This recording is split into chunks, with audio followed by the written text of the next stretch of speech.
Japan ने बनाया दुनिया का सबसे तेज सुपर कंप्यूटर। चीन और अमेरिका को भी जापान ने छोड़ा पीछे। दोस्तों, तकनीक के मामले में दुनिया का कोई देश जापान के सामने नहीं टिकता। हाँ, इतना जरूर है, चीन, ताइवान और दक्षिण कोरिया जैसे देश तकनीक के मामले में बाकी देशों से बेहतर है, लेकिन जो तकनीक जापान दे सकती है वो कोई और देश नहीं दे सकता है। दोस्तों, जापान ने एक बार फिर से तकनीक के क्षेत्र में अपना सिक्का जमा लिया है। दरअसल जापान ने दुनिया का सबसे तेज सुपर कंप्यूटर बना लिया है। 22 जून को जापान में कंप्यूटर डेवलपर्स ने एक अहम घोषणा के तहत बताया कि उनका कंप्यूटर दुनिया के सबसे तेज कंप्यूटर्स की दौड़ में सबसे ऊपर पहुंच गया है। दुनिया के सबसे तेज 500 कंप्यूटर्स की लिस्ट बनाने वाली साइट टॉप 500 ने इसे सबसे तेज माना है। अमेरिका और जर्मनी ने सुपर कंप्यूटर्स पर एक बेंचमार्क बनाया था। इसी आधार पर दुनिया भर के कंप्यूटर्स को नापा जोखा जाता रहा है।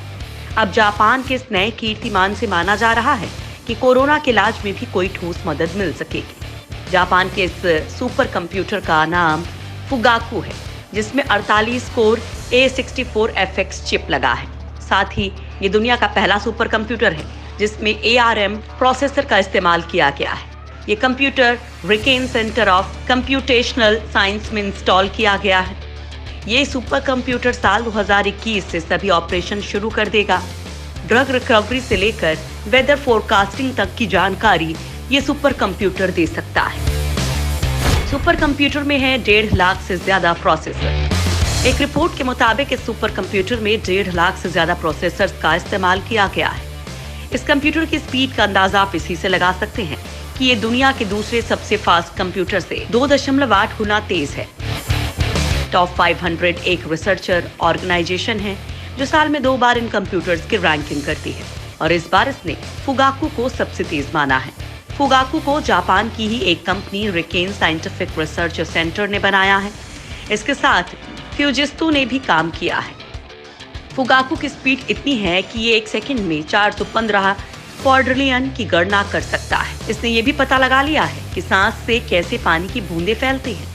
दरअसल कोरोना वायरस का सबसे ज्यादा खतरा सांस से निकलने वाली पानी की सूक्ष्म बूंदों से है, जो मास्क के साथ भी कई बार फैल जाते हैं। इसलिए माना जा रहा है कि कोरोना से निपटने में ये काम आ सकता है। 2011 के बाद पहली बार टॉप पर जापान का कंप्यूटर। इस सुपर कंप्यूटर में ARM प्रोसेसर लगा है और ARM प्रोसेसर का इस्तेमाल दुनिया भर के ज्यादातर स्मार्टफोन्स में किया जाता है। इनमें एप्पल भी जल्दी अपने मैक कंप्यूटर्स में इन प्रोसेसर्स का इस्तेमाल करने वाला है। जापान को इस रैंक पर पहुंचने के लिए 9 साल का लंबा इंतजार करना पड़ा है। इससे पहले साल 2011 में फुजिस्टो के कंप्यूटर ने पहली रैंकिंग हासिल की थी। इससे पहले के 2 सालों तक अमेरिका के सुपर कंप्यूटर के पास ये दर्जा था। उसकी स्पीड भी फुगाकू के आगे कुछ नहीं है। अब जापान ने चीन और US को पीछे छोड़ते हुए पहला स्थान हासिल कर लिया है। ये super computer soft bank group corporation arms limited की टेक्नोलॉजी का इस्तेमाल करके बनाया गया है। आर्म्स का दावा है कि ये कंप्यूटर इंटेल कॉर्प को भी हाई परफॉर्मेंस कंप्यूटिंग के मामले में टक्कर दे सकता है। इस कंप्यूटर पर जापान की सरकार और वैज्ञानिक पिछले 6 सालों से काम कर रहे थे। जापान के कोबे शहर में इस पर दिन रात काम चला। कुछ सेकंड्स में मुश्किल से मुश्किल चीजें हल कर सके, इसके लिए वैज्ञानिकों ने इसमें 1.5 लाख प्रोसेसिंग यूनिट्स लगाई हैं, जो अपने आप में ही चौंकाने वाला है। आमतौर पर एक कंप्यूटर में एक ही प्रोसेसिंग यूनिट लगाई जाती है। भूकंप, सुनामी का अंदाजा लगाने में मिलेगी मदद। जापान को सबसे ज्यादा खतरा भूकंप और उसके बाद आने वाली सुनामी से होता है, लेकिन अब जापान की समस्या को सुपर कंप्यूटर से सुलझाया जा सकता है। फुगाकू को इस तरह से डिजाइन किया गया है कि ये भूकंप का भी अंदाजा लगा सके और साथ ही उससे हुए नुकसान की गणना कर सके। इसके अलावा ये सुनामी जैसी आपदाओं के वक्त का सही अंदाजा लगाते हुए ये बता सकता है कि कम से कम वक्त में लोगों और जरूरी चीजों को कैसे बचाया जाए। इन सब के अलावा एक्सपर्ट दावा कर रहे हैं कि कोरोना के मामले में भी फुगाकू से मदद मिल सकेगी। जापान ने इस पर काम भी शुरू कर दिया है।